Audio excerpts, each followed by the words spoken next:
On behalf of the College of Forest Resources, I wish to welcome all of you to the 5th Denman Forestry Issue Series entitled In Support of Washington's Non-Industrial Private Forest Landowners.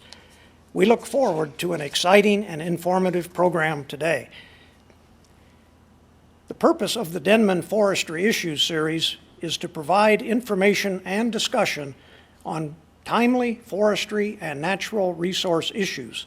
As with all the activities associated with an academic setting, our ultimate goal is to inform and educate our students, faculty, and staff, as well as resource professionals, landowners, and the public.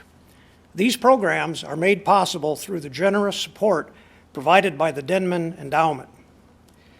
The College of Forest Resources engages in a broad mission focusing on the sustainability of natural and managed environments, including urban and rural landscapes.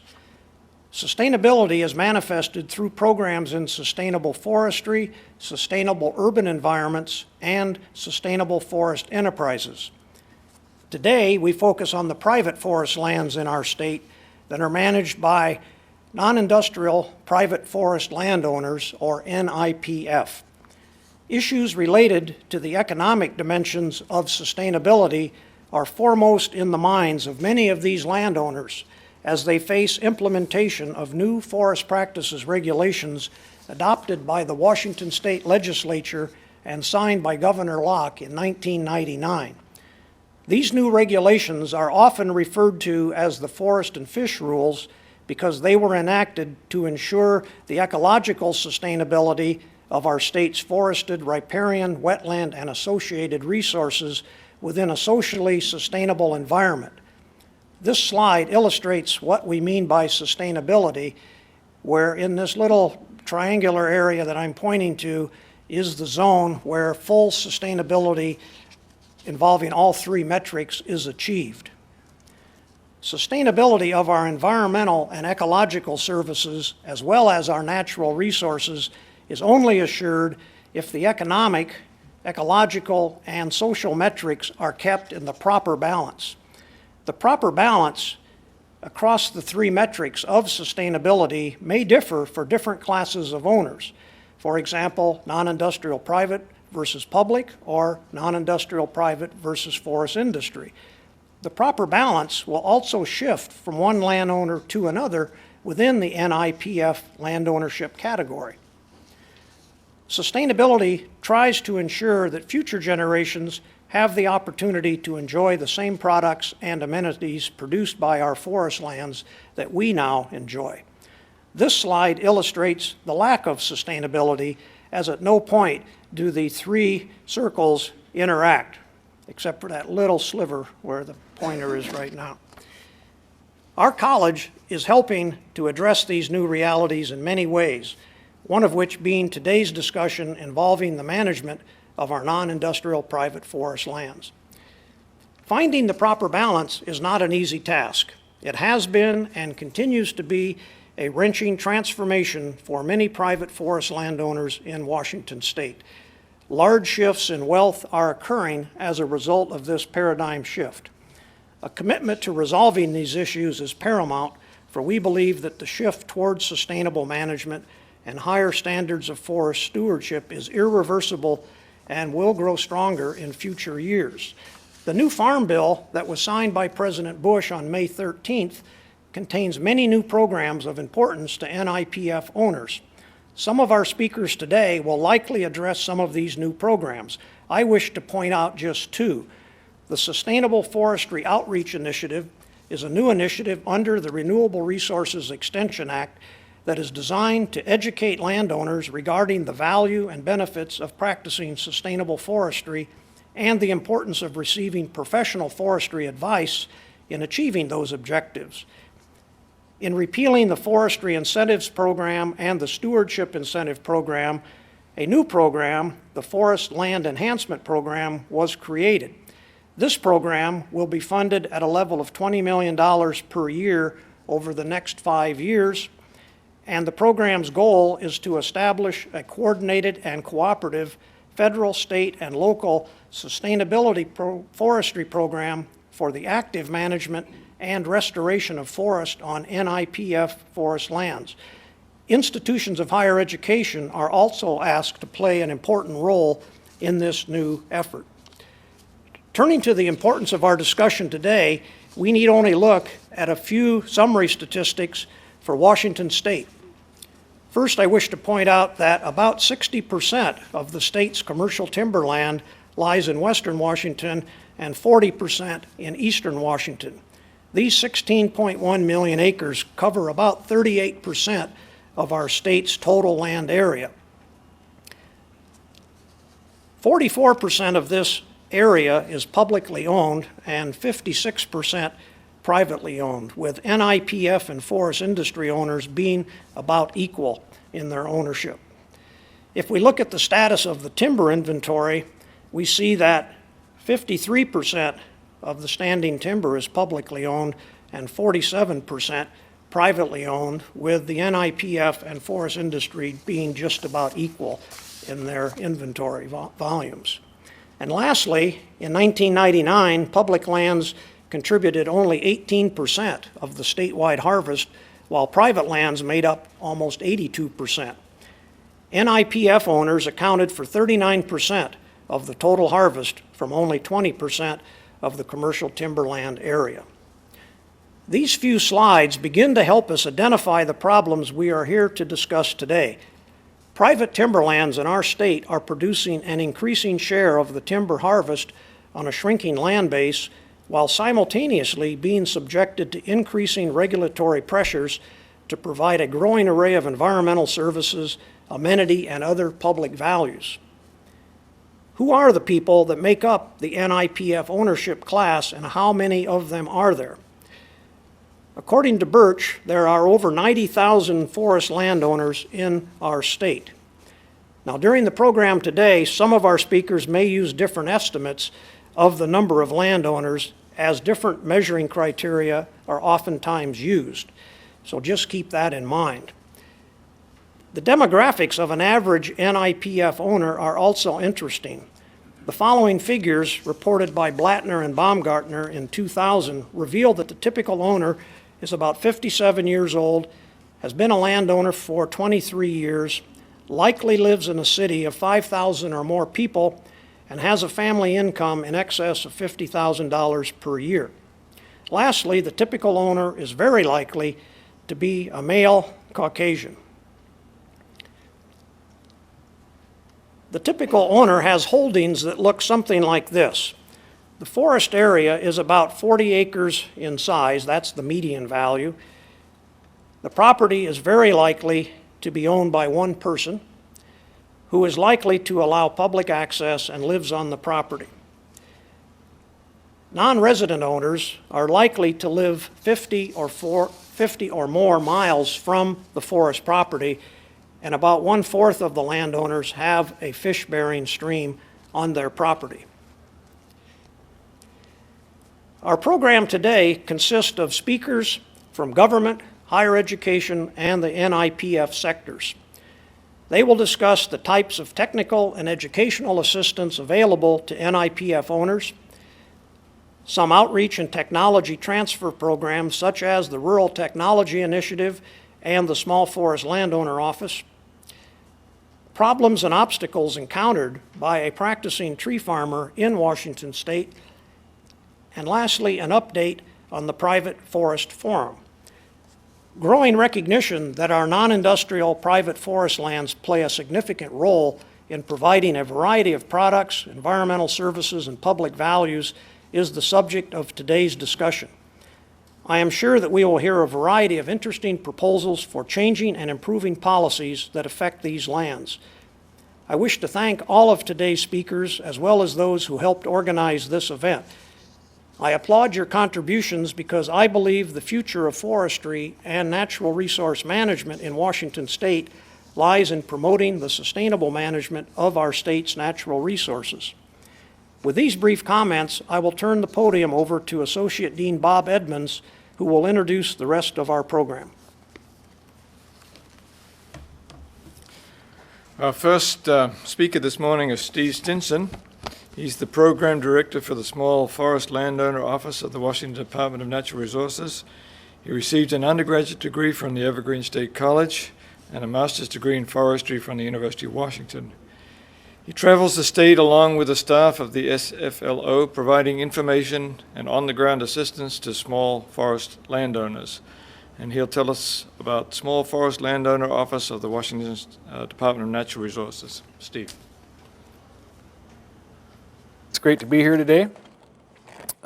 As Bob mentioned, I am the Program Director for the Small Forest Landowner Office in the Department of Natural Resources for the state of Washington. One of the things they usually mention in my intro that somehow slid past you all today was that I'm also a tree farmer, and my family owns and operates the College Woods Tree Farm in Lewis County, Washington. And I think that gives me the added benefit of being able to navigate within a bureaucracy and keep one hand in the dirt and try and figure out what we can do to help small forest landowners. Small Forest Landowner Office was established by the Washington State Legislature in 1999 through House Bill 2091, which was the implementing legislation for the Forest and Fish Rule Package, which has been mentioned by numerous folks here today. The office that I work for wasn't actually established until I was hired in July of 2000, but after that little bit of a slow start, I think we're actually starting to make some improvements. We are directly here to help folks navigate through the Forest and Fish Rule Package. You've heard a lot of folks talk about that today. It's a historic rule package, probably the greatest set of aquatic conservation measures that have ever been put into regulation by any state in the nation.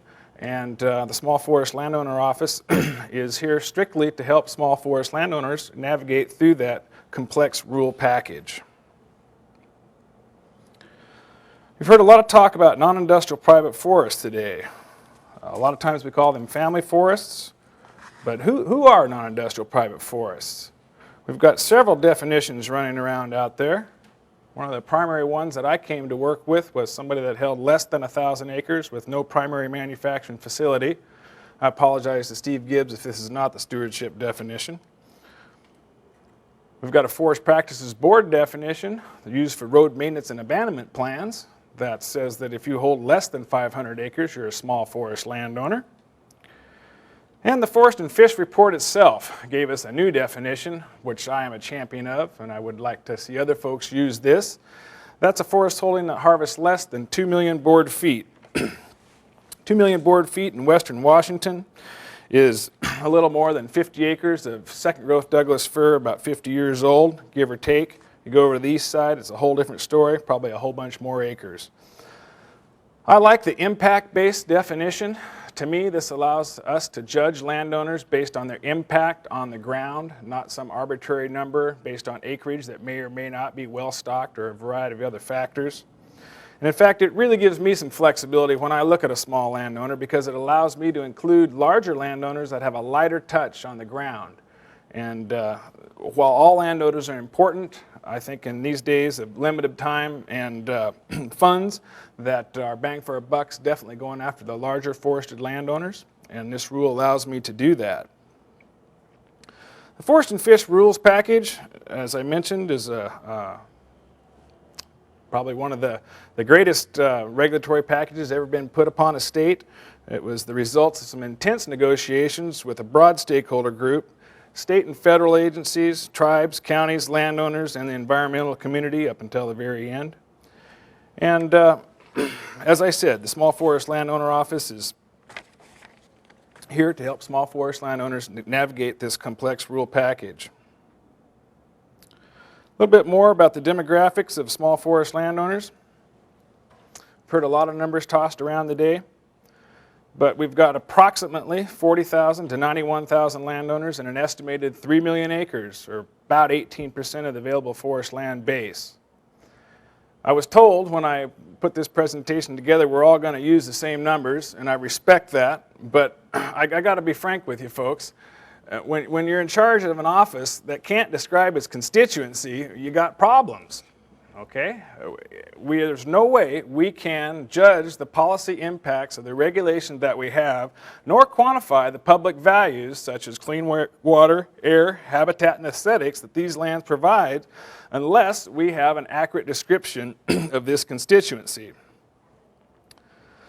Small forest landowners tend to be located in lower elevations, primarily along salmon-bearing streams, and often in the rural-urban interface. Saw several numbers up here this morning dealing with the size of small landowners, but in general, their small acreages result in a disproportionate impact when we've got a broad brush regulatory approach, or one size fits all. And I don't mean to poke at a broad brush or one-size-fits-all regulation. That's all you can do when you're dealing with a state and 8 million acres of private lands. You've got to have something that's broad brush. But it really has a disproportionate impact due to the small scale of forest landowners. I think probably the most common analogy that you've got is a spotted owl circle.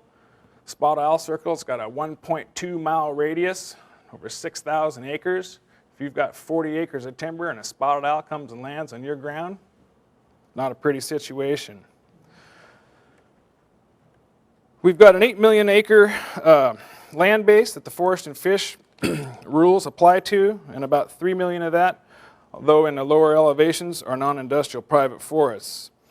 The agreement focuses primarily on aquatic species with some amphibians. I'd like to show you just a few things here. We've gone over this a couple times, but this is the riparian management zone set up under forest and fish for fish-bearing streams. We've got a core zone here that in all cases is 50-foot no-touch.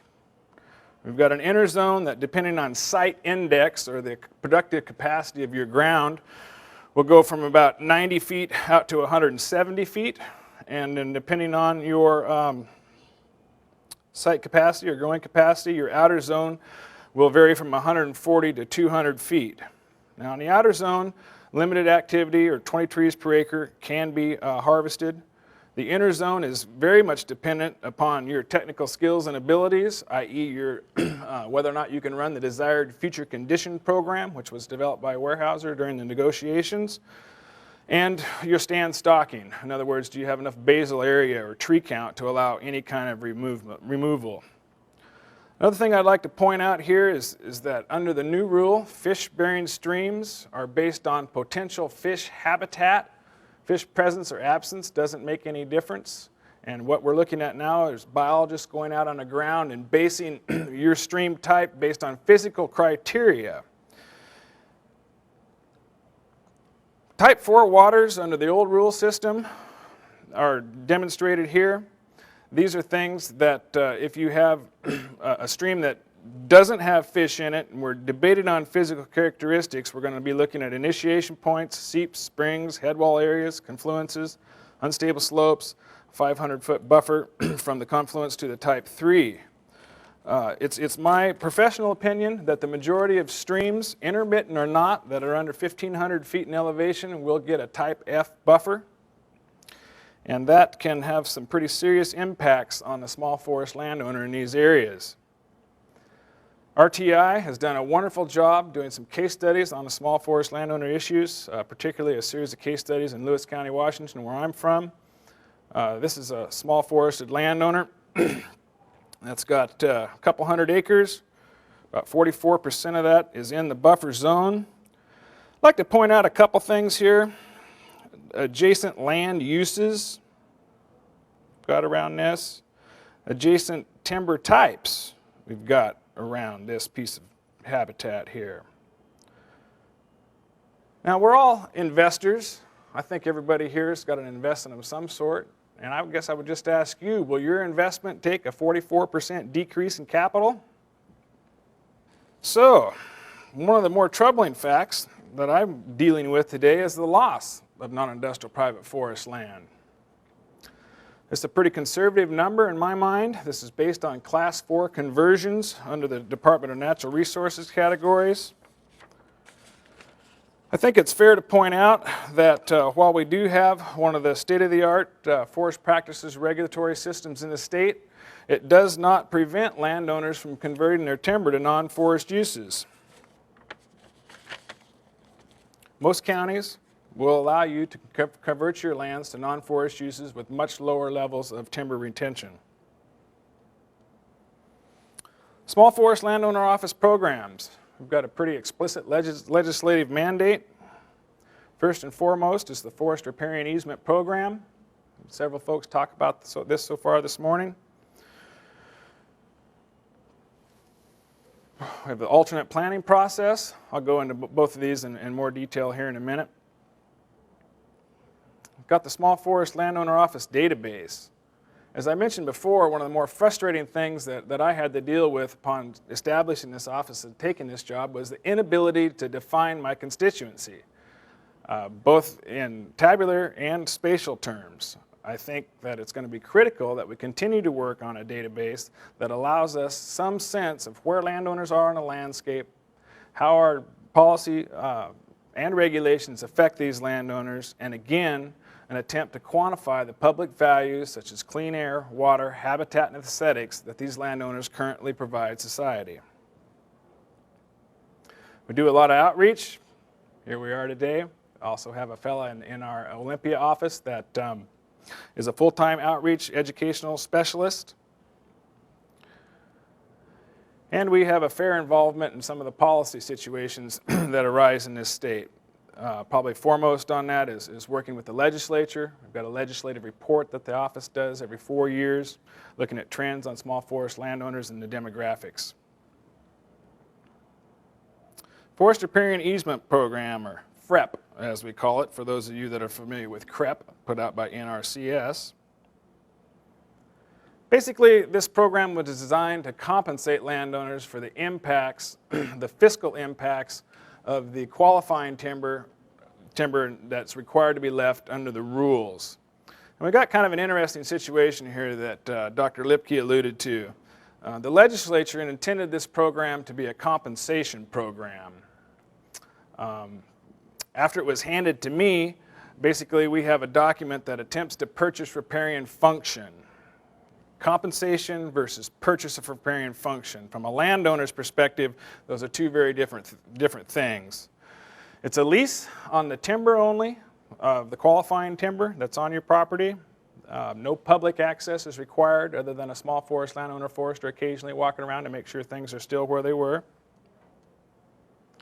We start at 50% of the stumpage value. In other words, harvesting and marketing costs are deducted from your stumpage value. We've got a variety of ways to calculate that. If you don't do any timber harvest, which has been the case for many landowners, impacted up to 100%, so their entire holdings have been taken out of production, we will then compensate you greater than the average impact east and west at 100% of your value.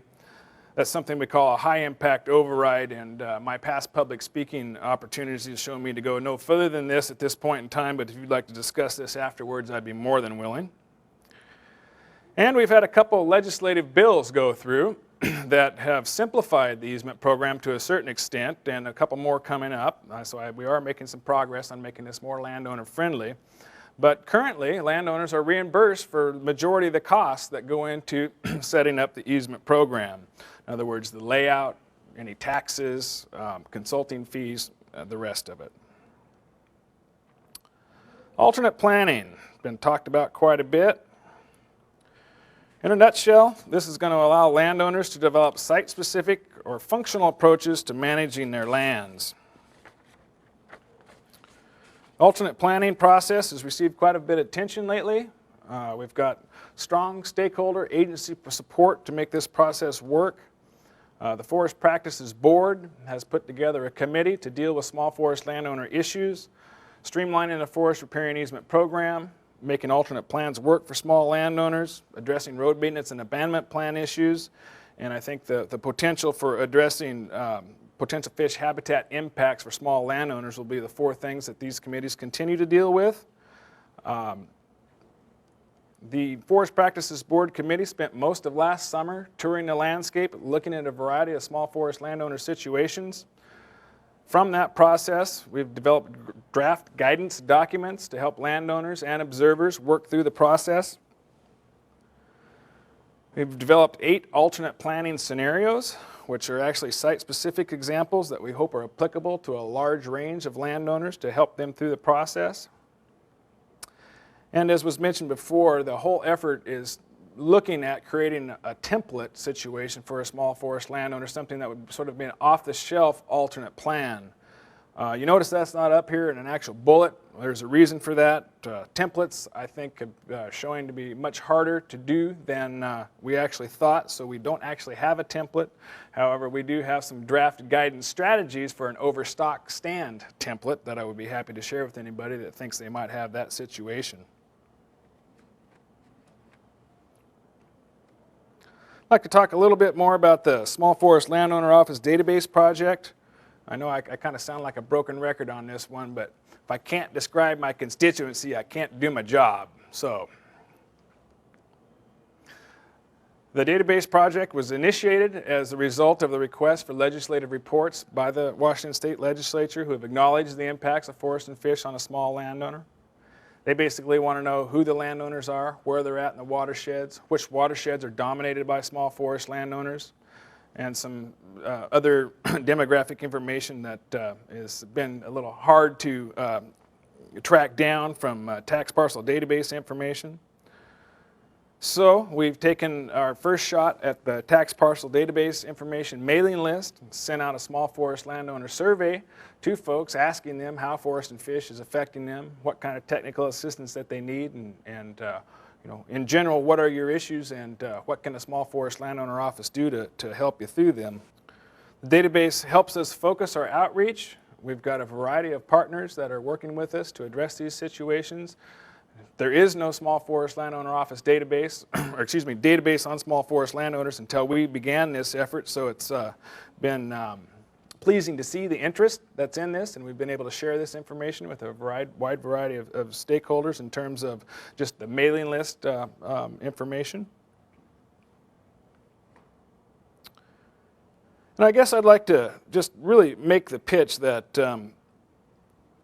we're a small office. We've got a legislature that's facing a major shortfall. We're not liable to get a whole lot bigger. And you've just listened to a whole variety of folks talk about their efforts to work with small forest landowners. And whether we've got 40,000 landowners or 91,000 landowners, there's no one individual agency that's going to be able to solve the problems of small forest landowners together, or individually. And I think it's only going to be with a collaborative effort by all agencies that focus on the issues and work together that we can fully address the small forest landowner problems and potential solutions to keep them on the landscape. One of the other things that the office is involved in terms of outreach and implementation is a pilot project down in Lewis County, Washington. It's called the Family Forest Habitat Conservation Project. It's an attempt to put together the first of its kind, multiple species programmatic habitat conservation plan for small forest landowners. It's been going on for a couple years, a couple more years, a little bit more funding. I think we'll make it. The whole idea here is that if we can come up with a template approach for a programmatic habitat conservation plan that works for Lewis County landowners, we'll be able to spin this technique off into other areas in the state where landowners are facing Endangered Species Act issues, Clean Water Act issues, Forest Practices Board issues. We're also looking at increased funding for the database project. Unfortunately, with the budget shortfall that we've currently seen, the legislature has put on hold the database project for at least a year, so we're looking for outside sources of funds for that. I think it's something that we can gather wide stakeholder support for. It's pretty clear that we all have a common need for accurate information on a small forest landowner constituency. And last but not least, we are working on funds for cost sharing for the road maintenance and abandonment plan regulation that Dr. Lipke described. Regardless of how that shakes out, it's clear that there are some fish passages that need to be replaced, and the office is making a concentrated effort to come up with some funds to help folks provide the public values that are going to be benefited by providing salmon passage. Seems like we've all got a website. Here's ours, www.wa.gov/DNR/SFLO. It's a pretty good read, put a lot of time and effort into that. I have a lot of interest in that website. I highly encourage you to go up there. Websites aren't your thing, please give us a call, 360-902-1389. And I'd like to thank you all for the opportunity to speak today and reemphasize the effort and the need for collaborative effort, and we're here to make things work. Thanks a bunch. Our next speaker is David Townsend. He's a non-industrial private forest landowner. Dave is the managing partner of the Coburg Tree Farm, a family tree farm owned by the four Townsend brothers. When not on the tree farm, Dave is a full-time employee of Puget Sound Energy as a consulting engineer in transmission system planning. And he'll give us a private landowner's perspective. Thank you, Mr. Edmonds, and fellow students. Thank you for having me here today.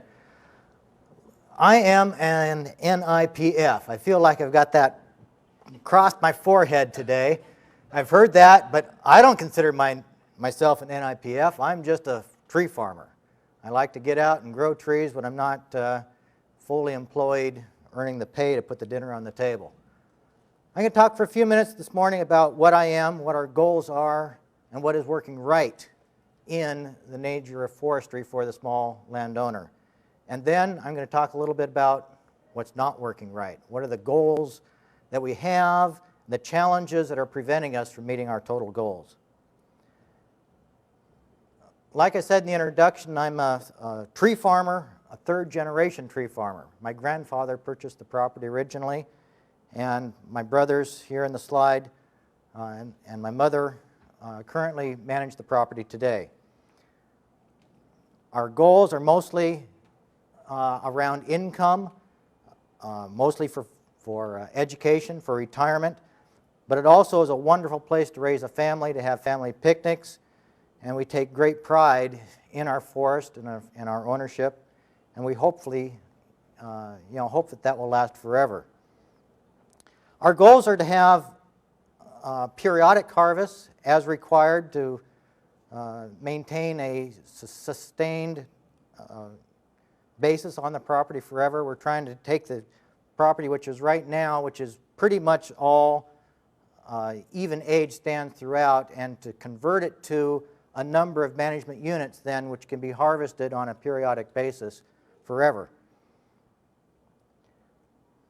This is the picture of our 2001 plantation, which is just recently completed.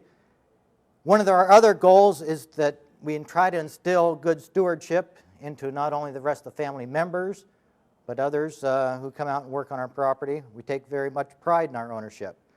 We take pride in our clean water and our clean air, and certainly in our hard work and work ethic. Each of our trees is protected from the deer to make sure that we green up the area quickly, and also to enhance the timber production on the property. We take a lot of responsibility in the property, and again, that is part of the good values that we try to instill upon the rest of the family members. We are certified by the American Tree Farm System.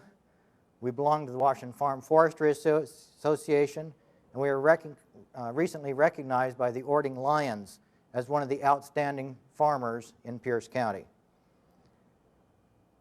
Tree farming has been a great way to keep the family together and to produce as a family.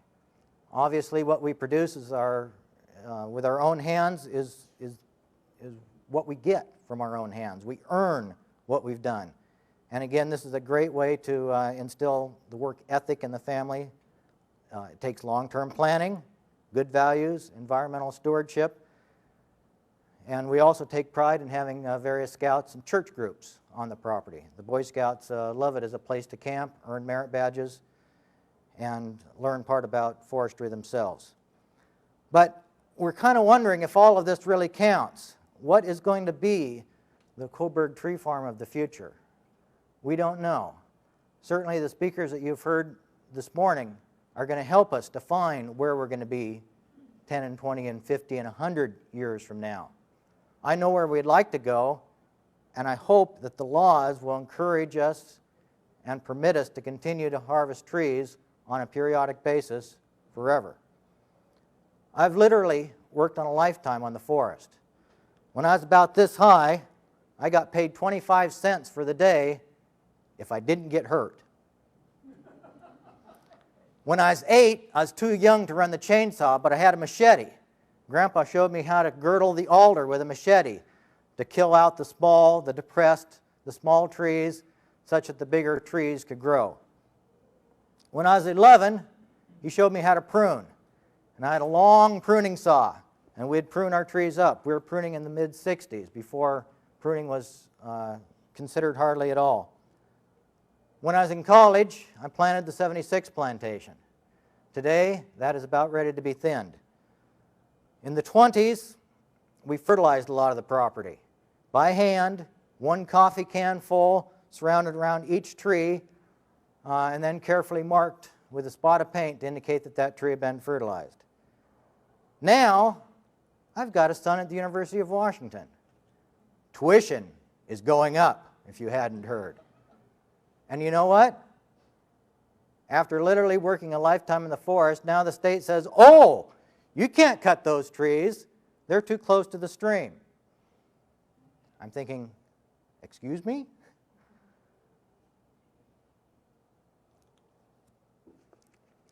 Before I get into what needs to be done, I don't want to be negative. I've always considered the glass to be half full rather than half empty. So let's talk for a few minutes about what is going right, and then we'll get to some of the challenges. Certainly the FIP and the SIP programs have been working very well for us in the past. They are now being replaced with a new farm bill with a forest land enhancement program, and we expect that not only those programs will continue to work as well as they have been in the past, but they in fact will be enhanced further. The Small Landowner Office has been a great asset for us. The Washington Farm Forestry Association, certainly the University of Washington and the WSU Extension. Packed Forest has been an excellent place where we can learn and have hands-on demonstrations on what we need to do. And other various educational and outreach programs like this exact Demon series. These are great places to learn about what we're having to do.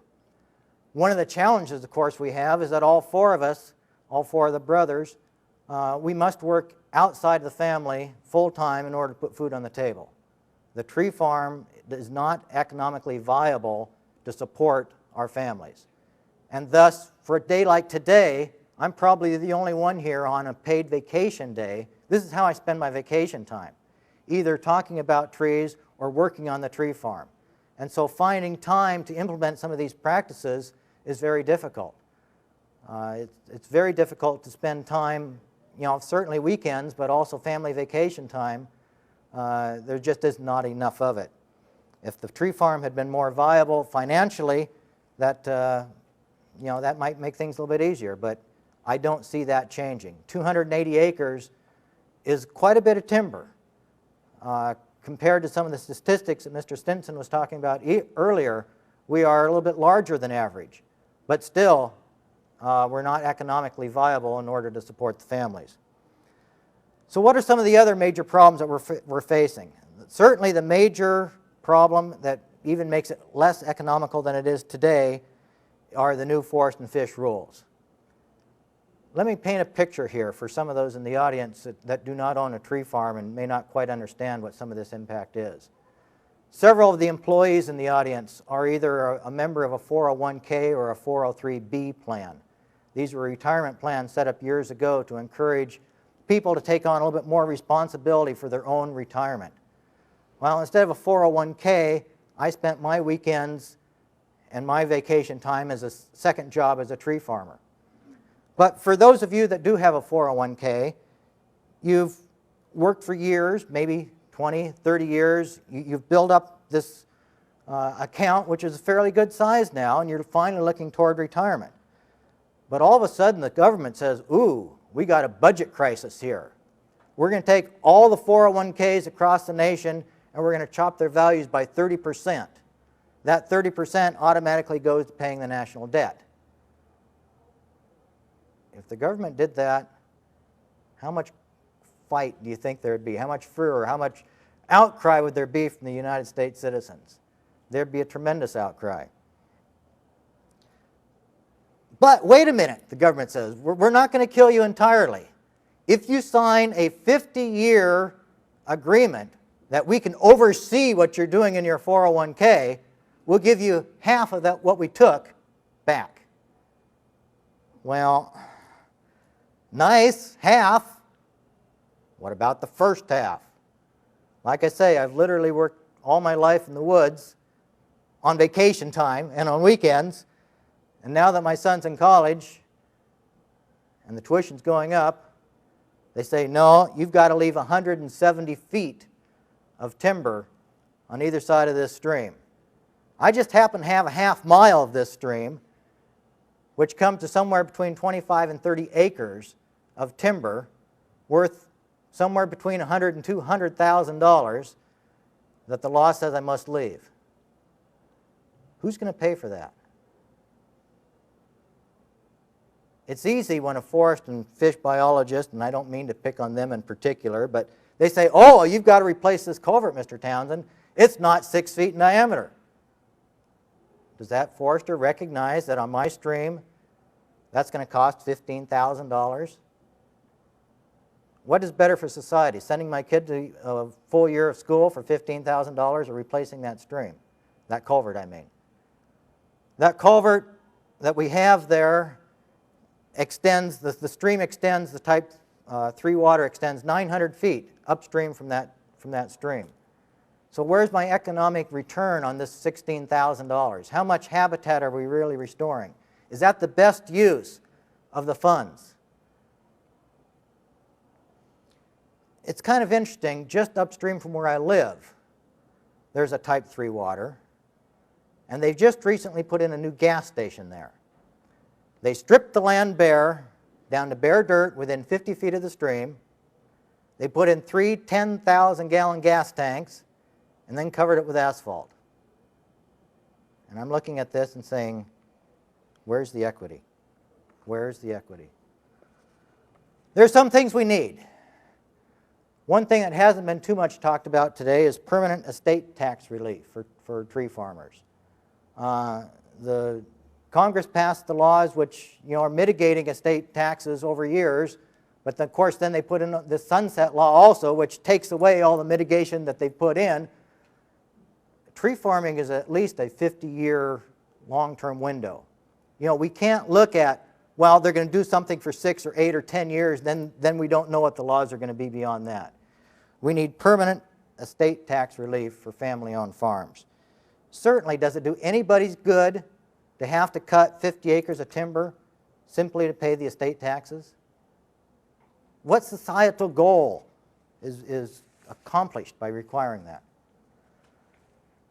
The second thing we need is full compensation for any confiscation. Right now, the government wants to confiscate 30 acres of my land. Well, and is this for my benefit? No, it's for the public benefit. Then why isn't there public funding 100% for anything that's done for the public good?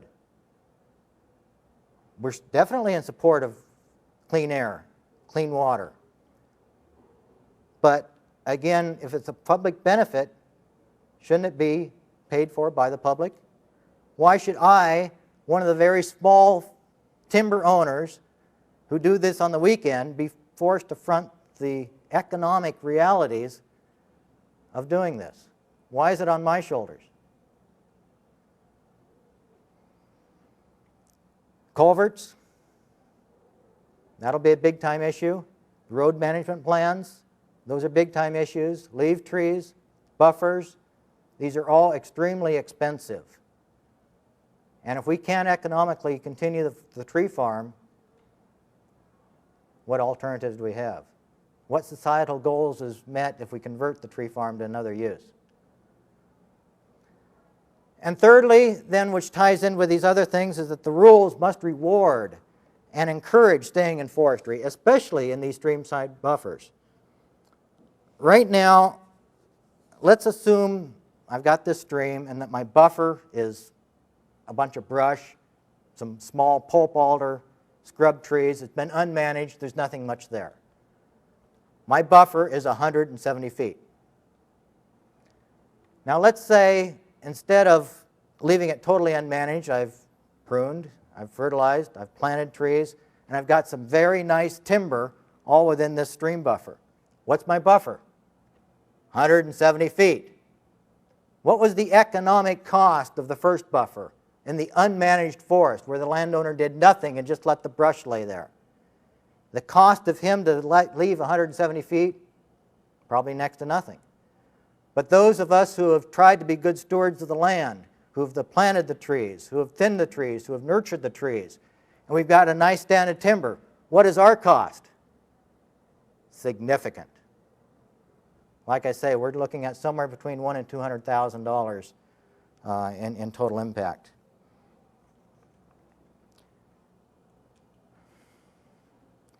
One of the other things we'd like to see, or I see as necessary, is changing of the alternate plans. We talked a little bit earlier this morning about the alternate plans are available, but they still must preserve the same function, and they also must look in a very narrow time frame. They are not laid out such that I could have an alternate plan over an 80-year cycle on my property. How about if I only cut trees along 5% of my stream once every 5 years? It would take 100 years to go along the entire 30 acres around that stream then. That would encourage sustainable forestry. That would have far less impact on the stream than if I cut the entire property now and left the legislative buffers. But right now there is no sustainable type program in the alternate plans that allow us to do something like that. We talked about shade for a second. The north side buffer right now is 170 feet. The south side buffer is 170 feet. How much shade do I get from the north side of the stream compared to the economic value of the timber that must be left there? We need to talk about what is the best use of these streamside buffers. I can't grow trees in them anymore and harvest them.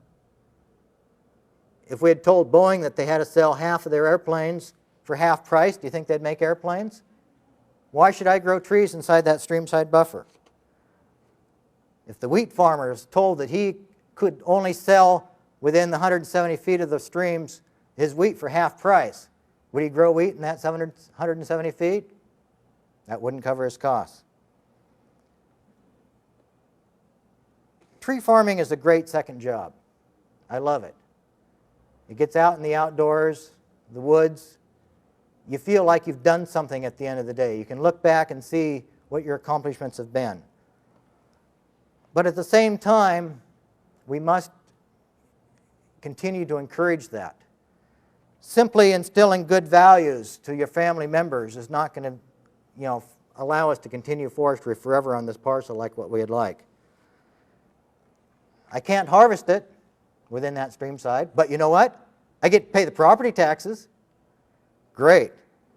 Why should I stay in forestry? What's the incentive here? I'm hoping that with the programs like this and the new farm bill and the small landowner office, we'll be able to develop those strategies. It's going to take legislative change as well. But we can get there. I know we can, because I believe the benefits of keeping these streamside corridors in forestry far outweighs the alternatives. I'm afraid, like I say, I like to be an optimist. But right now, the forest and fish rules kind of smell like yesterday's fish. And without change, I'd hate to see what the alternatives would be, but just like upstream from our place, a gas station might be the more economic choice. That's certainly not society's goals.